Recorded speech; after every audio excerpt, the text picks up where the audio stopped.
An anti-hate rally took place in Iowa City. A new drinking ordinance is being proposed and canine units are getting ready for a new upgrade. All that and more coming up.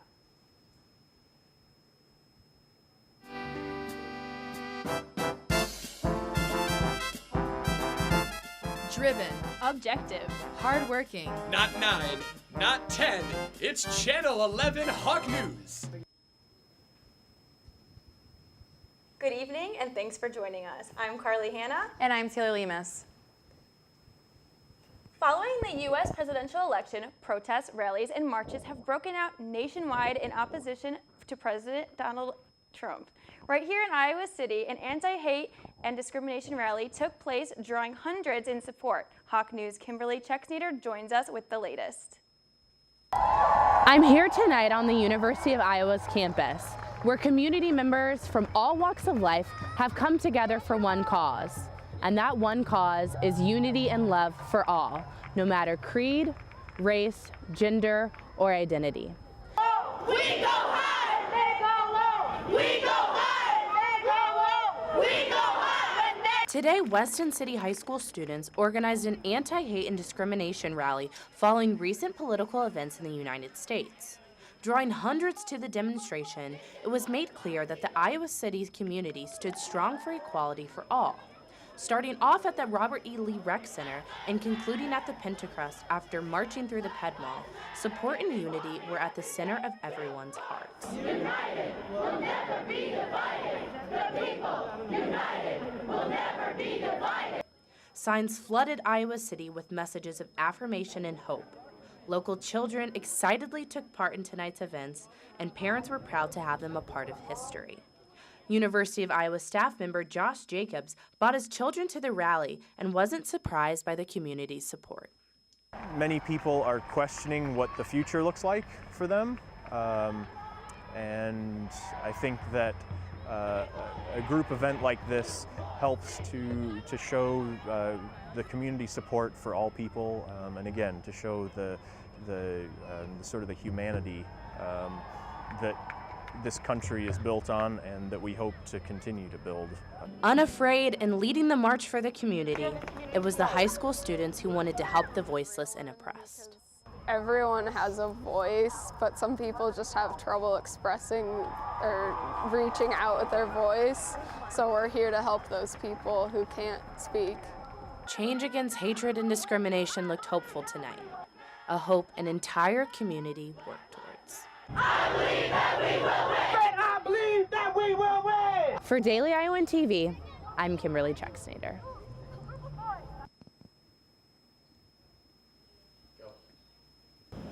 A recent Iowa City Council proposal could reduce penalties against businesses caught selling alcohol to minors. The ordinance is in the midst of a three-part voting process, and today reporters met with Mayor Pro Tem Kingsley Botchway II to discuss the issue.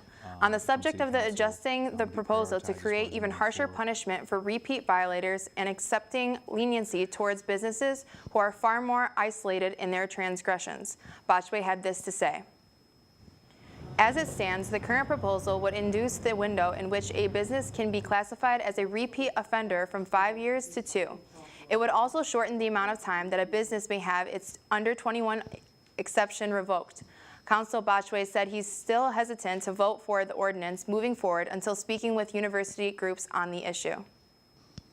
The plan for a new look to Kinnick Stadium is officially in the works. The Iowa Board of Regents approved the plan for the $89 million renovation to the stadium. Hawks News' Ben Colin has more on how the change will shake up the game day.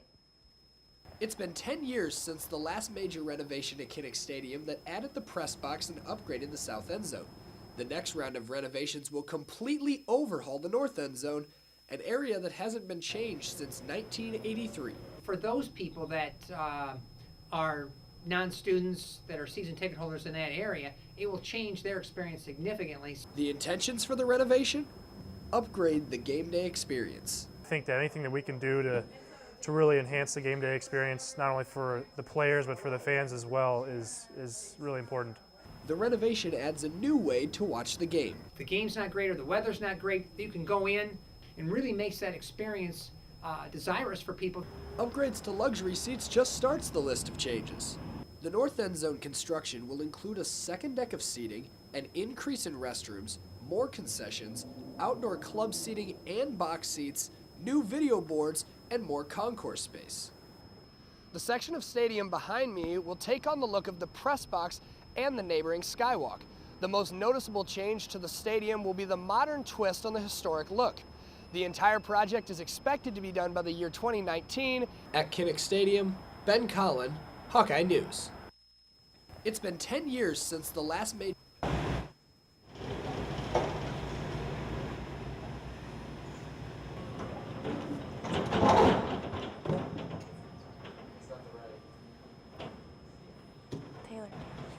Iowa City has been the hub for construction the past few years. For residents and businesses in the area, the construction has been one big disruption on their everyday lives. Some wonder if the projects will ever come to an end. At a news conference today at City Hall, Councilman Kingsley Botchway assures the community that these projects will soon be completed. And then First Avenue is open already somewhat, and so I'm hopeful that will get done the next couple of months as well. Although inconvenient, Botchway also reassures Iowa City residents that all the construction will be beneficial in the long run. Botchway also says that we can expect to see new projects in Iowa City come spring 2017. Well, it looks like it's the time of year for big coats. That's right, Carly. We all better dust off our winter jackets for this upcoming week. Today in Iowa City, it'll look a lot more like winter, so probably not the best idea to sunbathe. Beginning in the morning, the temperature will be around 35 degrees with some wind and cloudy sky. Moving into the afternoon, the temperature will be a bit higher at 40 degrees and the evening will be a bit cooler at 37 degrees. Now on to the 6-day forecast.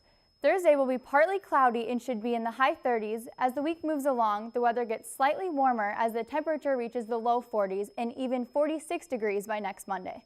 The weather is continuing its trend of being weird and unpredictable. Taylor and Carly, back to you at the desk. High levels of nitrate in drinking water has been linked to thyroid cancer, flatal bowel disorders, and birth defects. In farming communities, people are at greater risk of nitrate water contamination. Daily Iowan TV reporter Asia Witt is in one city to find out what they are doing to improve their water quality. The Iowa City water system consists of 300 miles of sewer piping, which delivers 17 million gallons of water to residents every day. Before that water reaches your faucet, it is stabilized, filtered, and fluoridated. But recently, soil turnover, heavy rains, and farm field runoff has led to Iowa City nitrate levels that are higher than ever. Weather conditions and how much rainfall we have or don't have an impact on how much nitrate gets washed off our lands into the rivers of the state. And when it's dry, we don't have a lot of nitrate runoff. When it gets wet, it tends to flush that nitrate into the rivers. Consumed in large amounts, this can lead to increased cancer, reproductive health problems, and nervous system problems. For the University of Iowa, its personal water treatment plant provides surface water from the Iowa River to campus hospitals and dorms. The City of Iowa City built a state-of-the-art water treatment facility for drinking water, and we have the opportunity to not only draw water out of the river, but we have the availability of wells that have been drilled. This makes it even more important that the city and its residents keep the Iowa River clean. Johnson County recently announced it's implementing a new soil composting project. The goal is to promote soil quality restoration and to more effectively control water quantity and quality. This is Asia Witt, Hawk News. Iowa City is to be a town that is filled with bars. Some of these bars are using plastic cups, which leads to a lot more environmental issues. Joseph Dickson went to Iowa City to get that story. Iowa City bars, like Brothers, play a huge part in the Iowa City community. But going into Brothers Bar, there is something hidden that is really raising some questions. It's not the environment or even the alcohol, but the cups that are raising concerns in Iowa City. People are worried that they're using mini plastic cups instead of normal glass cups. I can understand how they have like a lot of business, so it can be kind of hard to not have plastic cups, but I really feel like they should take steps to kind of get rid of the plastic use. Local bars have a chance to help the community by making the change from plastic cups to glass cups. I asked the manager of Brothers if he knew the price difference between using plastic cups versus glass? I mean, your normal like pint glass probably costs you $2.25 versus a plastic cup that costs you a nickel. Obviously, if you can keep that pint glass though without breaking it over an extended period of time, you come out ahead. Plus, you're not pumping out a bunch of garbage for the landfill. But when bars like Brothers do use plastic cups, what are they doing with the trash? Do our best to recycle, especially bottles and cans that we go through over the weekend. This is Joseph Dickson with Hawk News. Well, it was a big Tuesday for Hawkeye sports. We've got Ben Colin in the studio to tell you more. It really was a busy Tuesday for our teams for sure. The second to last edition of this season's college football playoff rankings were released last night, and despite the 30-point victory over then number 16 Nebraska, the committee left the Hawkeyes out of the rankings. Not landing a spot in the rankings comes as a surprise for many football fans, as both the Associated Press and the coaches poll included Iowa this week.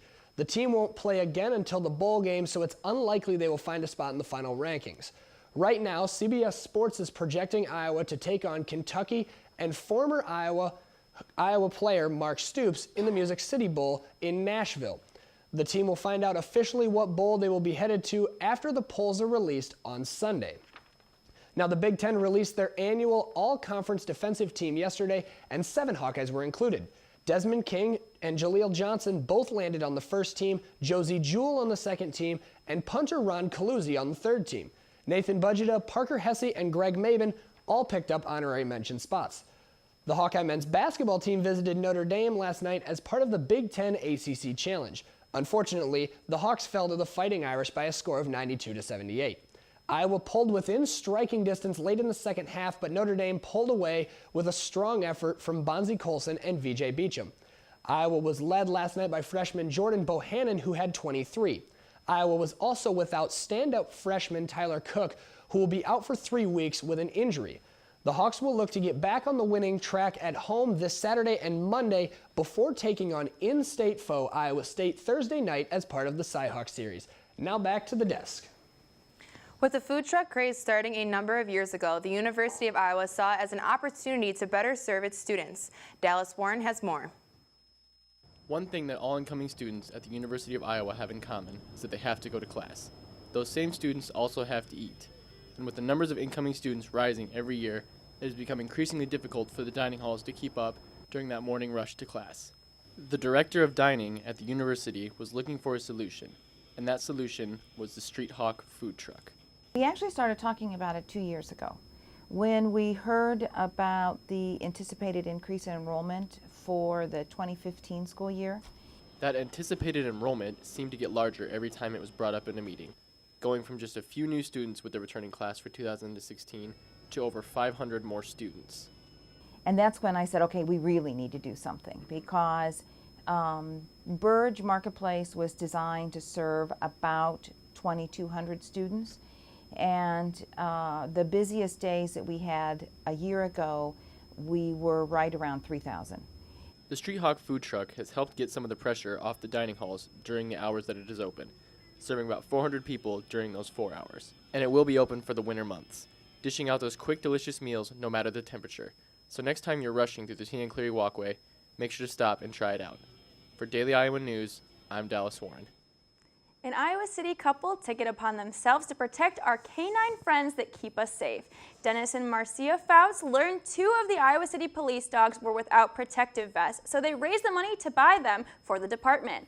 The couple got a chance to see the body armor in action when they met the 2 dogs, Ranker and Luke. They were able to meet the dog's handler as well as getting a look at what the 2 canines can do. These bulletproof vests can cost over $1,000 a piece. That's all we have for you tonight on Hawk News. Be sure to check out our website on WordPress for all the latest news. For Hawk News, I'm Taylor Limas. And I'm Carley Hanna. Have a good night.